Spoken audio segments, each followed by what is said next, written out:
एक बार थे 3 दोस्त माधुरी, नव्या और गीता जो बैठकर बातें कर रहे थे।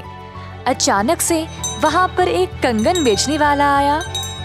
कंगन, रंग बिरंगे कंगन। सब खुश हो गए और कंगन वाले के पास चल उठे। पर माधुरी उदास थी क्योंकि उसके पास कंगन खरीदने के पैसे नहीं थे। नव्या और गीता ने देखा कि माधुरी निराश थी तो उसके पास मुड़कर वापस गए और पूछा कि क्या हुआ। नव्या, मेरे पास कंगन के लिए पैसे नहीं है। कोई नई बात है क्या? तुम तो हमेशा यही कहती हो।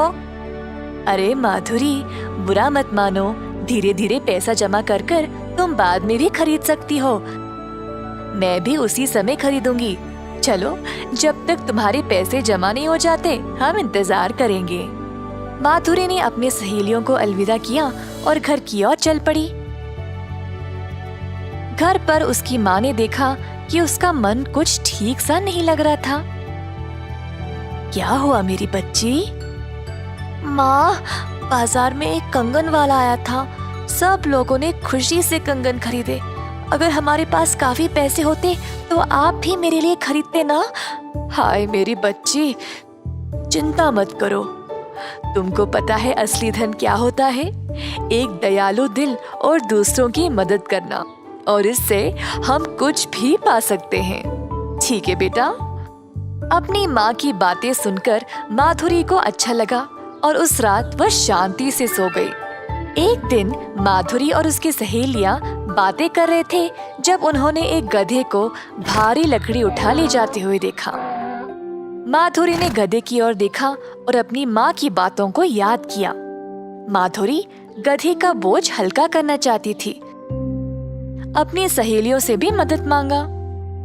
छी छी, ये गधा कितना गंदा है, मैं इसके पास भी नहीं जाऊंगी। माफ करना माधुरी, मेरे कपड़े नए हैं तो मैं नहीं आ सकती।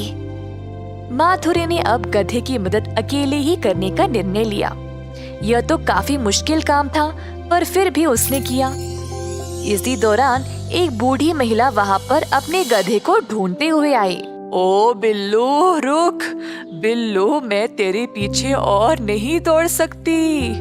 बूढ़ी महिला को पता नहीं था कि गधा एक ही जगह खड़ा हुआ था। जब वह पास आई तो उसने माधुरी को गधे के पास देखा। अरे बेटी, कौन हो तुम?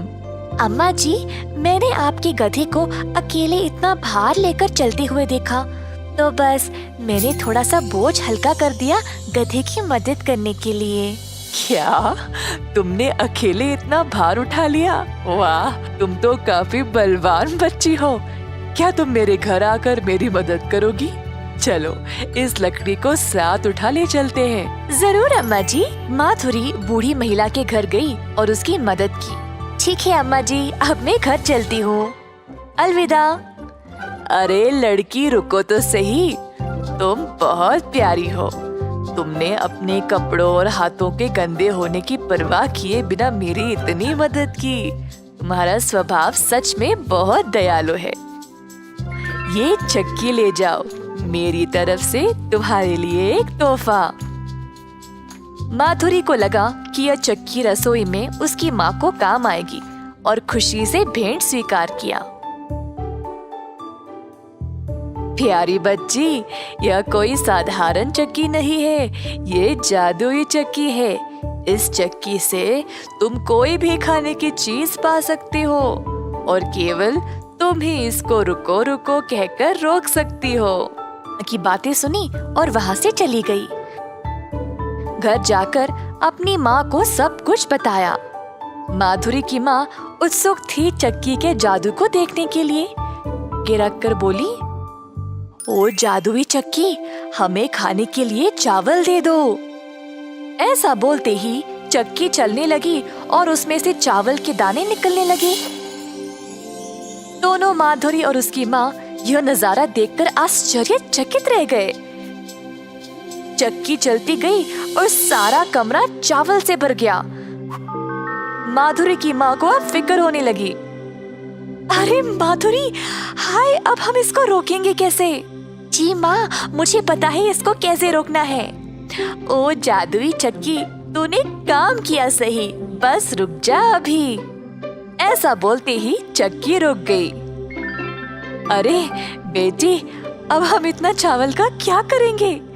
अरे हाँ, हम इसको बाजार में बेचकर पैसे कमाएंगे। तो दोनों गए बाजार और चावल को बेचकर अच्छा पैसा कमाया। कई दिनों तक उन्होंने चावल, अनाज, गेहूं सब बेचकर खूब धन कमाया। माधुरी की माँ ने माधुरी के लिए वो सारी चीजें लाई जो उसको चाहिए था। माधुरी की सहेलियां उसको नए कपड़े, सुनहरे कंगन, चमचमाते जूतों में देखकर हैरान ही रह गए। इस कहानी से हम ये सीखते हैं कि जब हम दूसरों की मदद दिल से करेंगे तो उसका इनाम कई गुण ज्यादा होकर वापस हमारे पास ही आता है।